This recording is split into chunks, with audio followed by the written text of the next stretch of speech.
This is my 5th day of praying like the Puritans did, reading from the Valley of Vision. And so far, I'm really enjoying this one. See, because all these prayers were written in the 16th and 17th centuries, the whole thing reads like the King James Bible. It's all written in Old English. At times it can make it difficult to follow along with, but I think it lends itself to a really beautiful spiritual poetry that this is able to compose with. This is able to express spiritual emotions that we're so unable to express with our modern vernacular. I mean, just take this prayer, for example.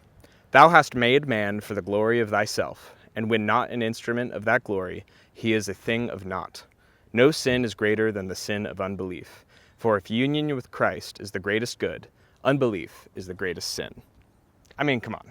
So far, this challenge has also felt very different than what we experienced with the Rosary Challenge that we did a couple weeks ago. The Rosary is comprised of repetitive prayers in which you meditate on the life of Christ, which is a really beneficial thing for the soul of man. But the Valley of Vision provides a little bit more of an intellectual ascent to God's glory.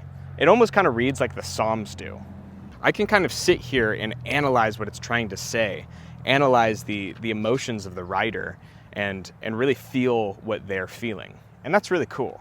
It's also a great way to learn what the Puritans actually believed. See, there's a lot of negative stigma about who the Puritans were. You know, you could maybe criticize them for detaching themselves too much from human institution and separating from Christ's church, but you also read these prayers and you find a beautiful connection to our Lord. I mean, they really cared about worshiping God in the purest form. I mean, just listen to this prayer, Christ alone. Here it is my duty to be as Christ in this world, to do what he would do, to live as he would live, to walk in love and meekness. Then would he be known. Then would I have peace in death. Again, beautiful. I've just really enjoyed coming out here to a park, sitting in nature, reading from these prayers, and it almost kind of puts you in the shoes of the Puritans. What would it be like to separate from the church that you grew up in, to sail across the Atlantic, to come to a new world for religious freedom, dedicating your entire life to worshiping God?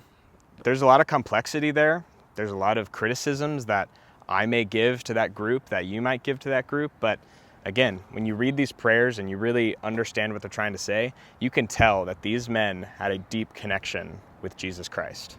With Thanksgiving coming up too, this is such a perfect opportunity to meditate on all of God's blessings in my life and all the things that I'm thankful for. Continue to follow along as we trace the cross.